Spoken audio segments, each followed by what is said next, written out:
What are we doing, Kevin? Brake job. Okay. On the tractor, we just fixed the PTO. Yeah, so where do I start? Drain the oil. So anyways, the brakes, well, we better start with the problem first, right? Okay. The brake, the trouble is that you get air in them. So eventually they work fine and then they get soft and just the one side gets soft and then you bleed it out and then it's fine again for a while and then eventually it slowly gets air in it again. So I did this side because I had trouble with the right side. So I did that side a few years ago and now we have trouble with the left side. Okay. So now we're assuming it's the same problem. So there's O-rings in here in the pistons and they just get old and hard and somehow they let air in and you get to do this. Nice. So it's not parking brake? I thought it was parking brake. Not parking brake. Oh, okay. Service brake. I thought one brake was, Parking brake is pretty much worn out in this too. It's adjusted right to the end, but that's a whole tractor transmission split to get in there. So we'll just leave that be. we'll leave that be for now. It'll probably be a future video in a few years. Right now, it's just a big rock on the floor of the cab. No, it still works. Like I said, it's right at the end of the adjustment. We still have a parking brake. All right. So first things first, drain the oil, which we haven't put back in again since we did the PTO repair. So check that out. But we'll jack this up, take the tire off, and then we'll get into it. Yep.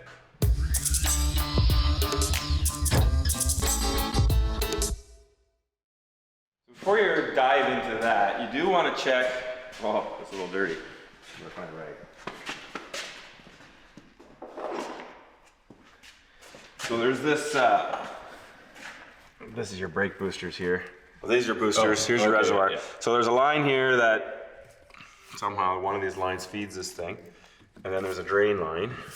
And what feeds out? Its own Right pump, hydraulic, leftover oil? What does it? Well, it just comes out of the transmission, just off the regulator pressure, so it slowly feeds it. Yep. So there's a steel stem in there.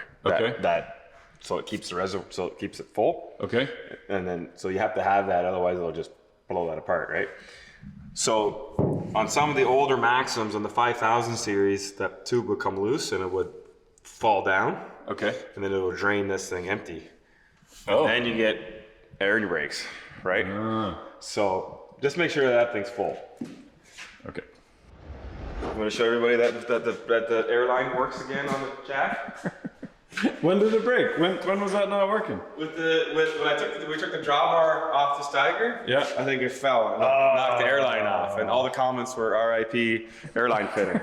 But Princess Auto, when you got a new line? No, there was enough threads in there to get it back in there. Can't do it. Oh, they're not very tight, are they? Was your tire about to fall off? This is only on the tractor. What are they torqued to, like 20 pounds?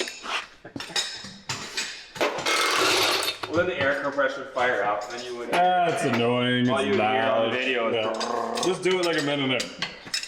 The pry bars. We don't know where the jack handle went. We always just use the air. Just letting the audience know that this is legit. This is not sponsored video with fancy new tools. It's a little crow's foot into a jack. Is it off the ground yet or what? Not yet. And the guy who taught me tires said if you're fighting with tires, you're doing it wrong. Yep. And you know what? When somebody asks you if you need a hand, the answer is always no, because you just fight each other. Yep.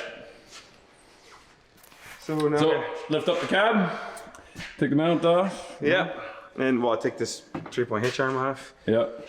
And I can see a spot that didn't get hit with the power washer. You have to cut that kid's pay. I'm telling you. But you don't have to remove the fuel thing. No, you should be able to sneak that in. Right. Okay. I think. Yeah, I think so. Mount. 3-point hitch. Just lift up on the cab. Yeah, so I usually just put a jack underneath. Okay. Right, just to kind of grab it, just to hold it up. Do you take the mount off? Yeah, I just take the mount off. Okay. Yeah. Probably take the nut off the other side too. Yep. That way, when we jack the cab over, we can tilt it a little bit. If it wants to come off. Hopefully.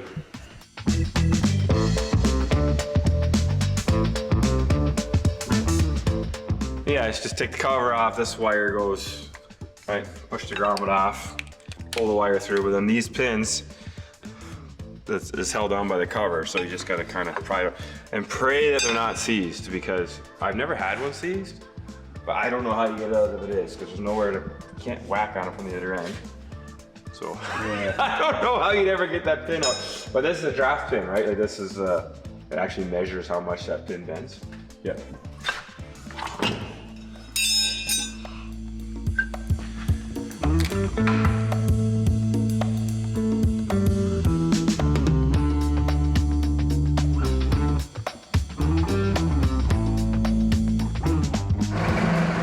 Yep, another inch.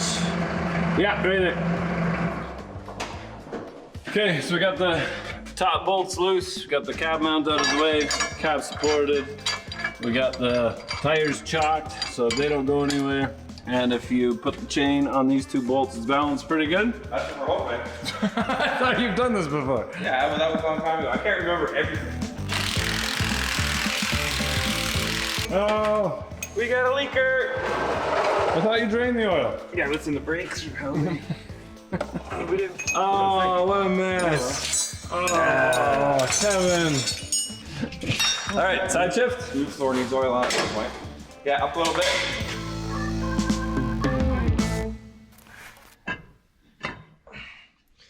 Brake friction plate, which I've only ever replaced one of these in my entire life. Typically they don't wear out. Yeah, as long as you see the grooves. Yeah. Wet brakes. Yeah, nice. All right, and another brake. This is the piston, so we're gonna get some more oil when we get that out. There's two ways you can take that out. Pry bars, or you put the air to it. The air to it is kind of fun and it makes a big mess. Yeah, big pop. Scares the crap out of you. Yeah. Well, not you, but people, the other people in the shop. I need another.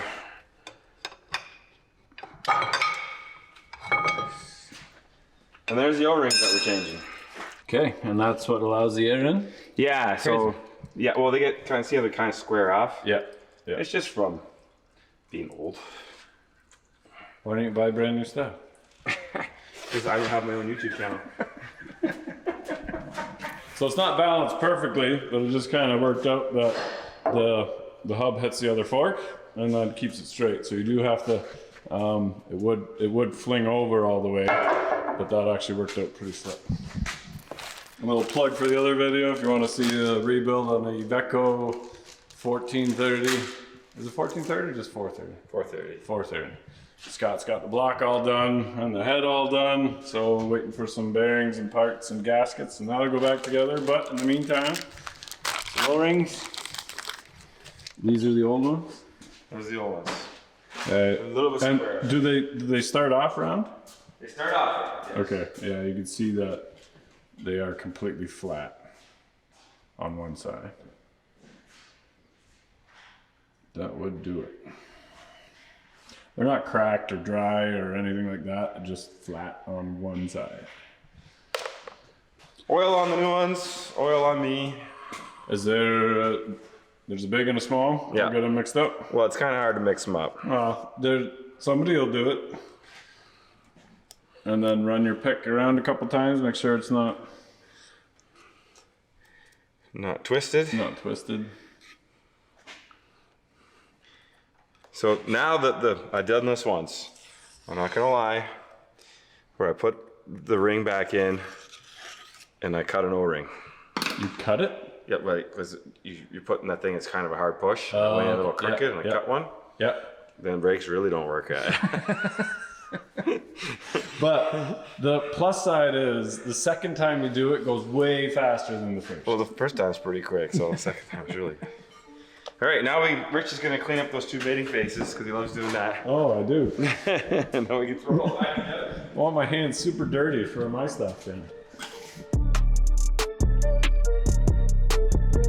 Gasket remover for the mating surface. Let that sit for a minute.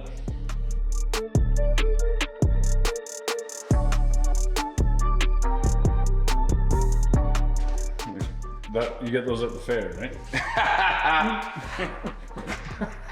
No, not this one. Hold on.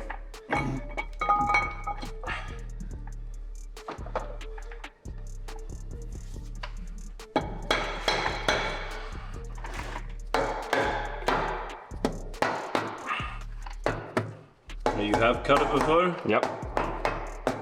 There's really no way of knowing, is there? Nice and even, going straight and steady, and Yeah. There you go. okay, pistons back in. Pistons back in. So I have done it before where I've rigged up a whole plate across, right, and put the air to it to make sure it holds. But it's almost just as easy to throw the axle back on. Yeah, I guess you don't have to tighten the, put the tire or anything back on, or 3-point hitch, just, yes.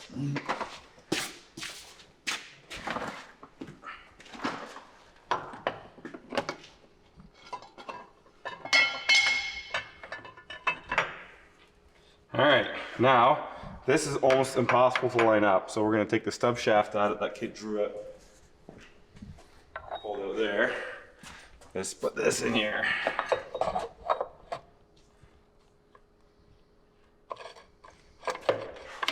And that is why you watch the video. Right there. You'll never get that otherwise. It's almost hard enough just trying to line that up with that as we go together, as you'll see. Yeah. Back together? Yeah, back together. So now see how the oil is running out of here? Yeah. Goop won't stick to that. No. So I'll wipe it clean and then I'll put some goop on it. And then put some goop on the other side. Okay. And normally that works. Okay. It has been tilting down, draining for a little bit, so if you tilt it up the whole time. Yeah, so we'll do that now for a minute. Just so we get, but once you start messing around with it, it'll, yeah, throw a 2x4 under the fork. well, I'm thinking 4x4.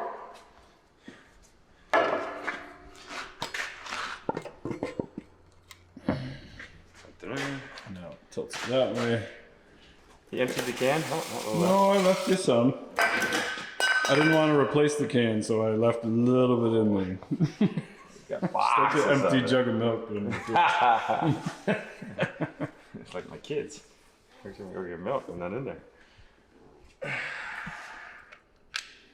And again, your favorite 515. 515. As per the manual.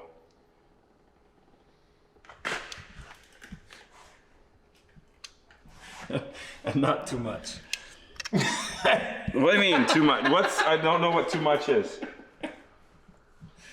It doesn't. So yeah, this doesn't go hard unless you take away the oxygen. So the rest will just go. So we know that that's gonna leak oil on there. So do it last. Why did you do it first? because now the oil comes out. Yeah. Now we'll just do the rest on the transmission. Oh, I see. So if you put new brake discs in, I think you're supposed to soak them with oil for a night.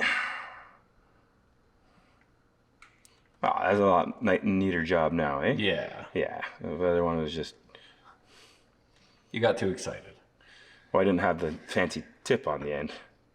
You know, if the tractor leaks a little bit, it keeps it from rusting underneath. That's true. Right? And you can drive it in the winter. It's self-under-oiling. Well, it was cheap.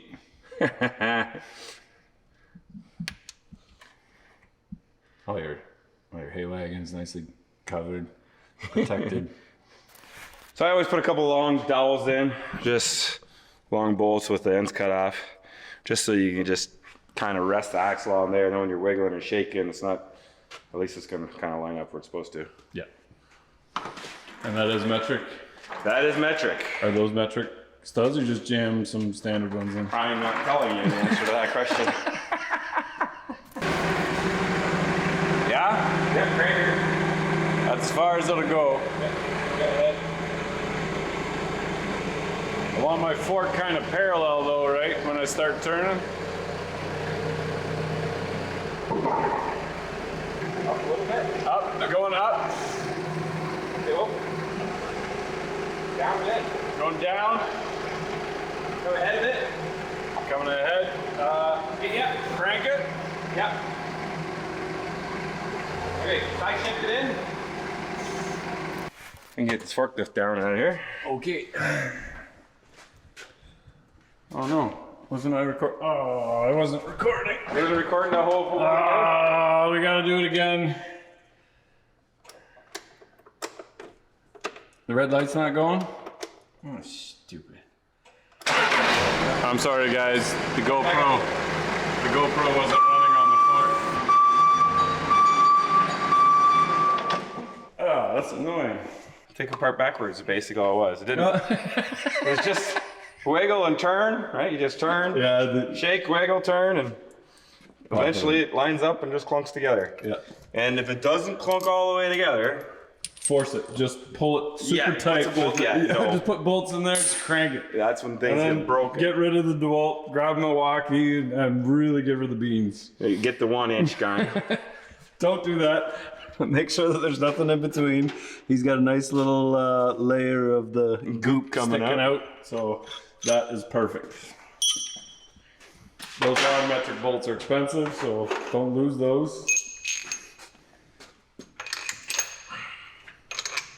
All right, we're just gonna torque these bolts up. Put the cab mount, 220. 220. And then cab mount back in, arm back on, wheel back on, oil in, and then we'll bleed the brakes out.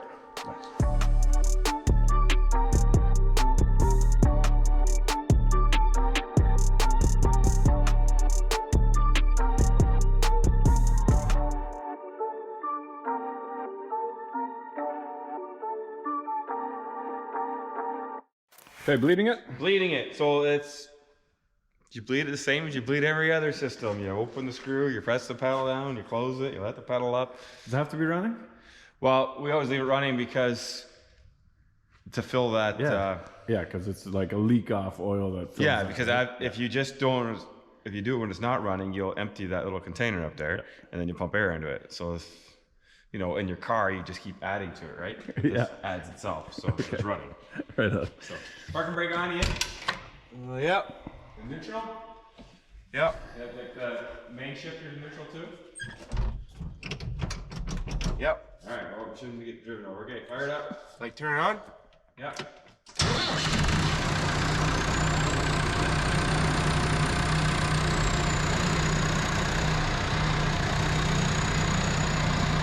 Hold it down.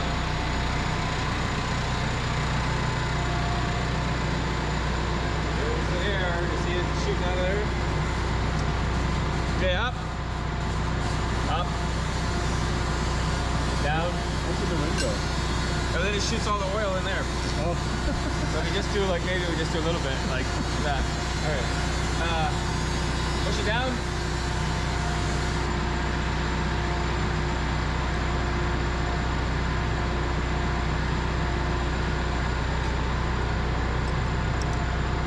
Okay, up. Down.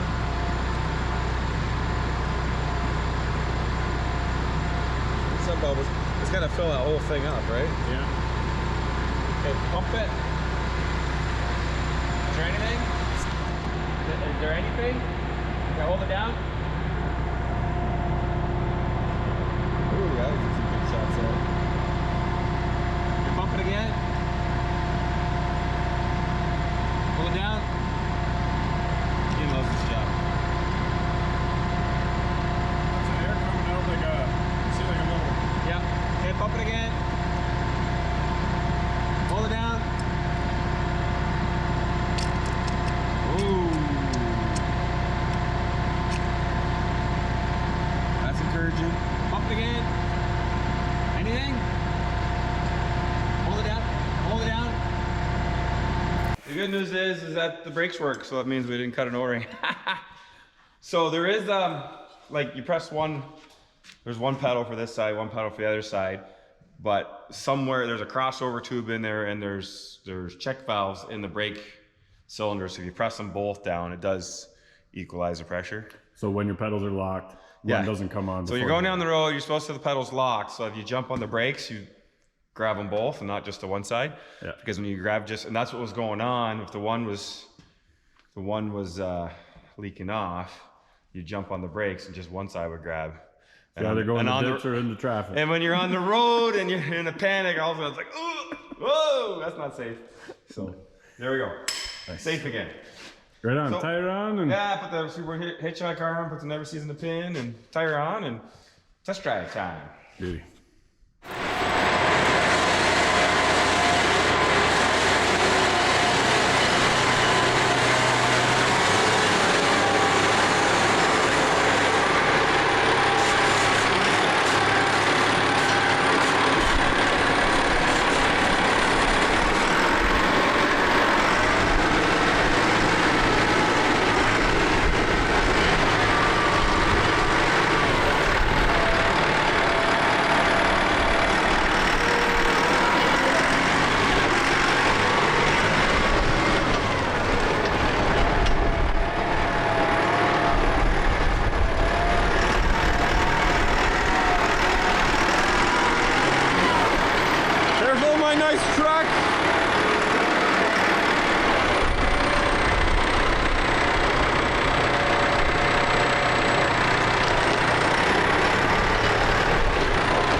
right, so she stops. Stops. It stops. You jump on the right.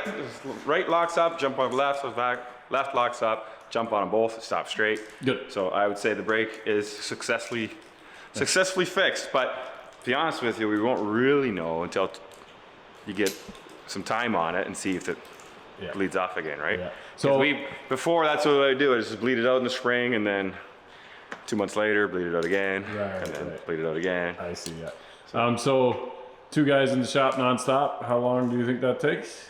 You can do it within 2 hours, I think. What, that brake? Yeah. You can do it by yourself in a couple hours. Yeah, okay. Wow. The oil is the biggest. Once the oil's out, it's easy, right? That's the messiest part. Awesome. All right, a couple more things to the tractor, just get it ready for spring. Simple things to help put it back together again. But thanks for watching, guys, and lots of other videos on the channel. We've got the skid steer going back together. We got parts for that and a couple other things. But yeah, and lots of stuff happening on the other channel. So remember, don't be scared of this. Anybody can do this. If we can do it, you can do it. Get out there and work on it. Here we go.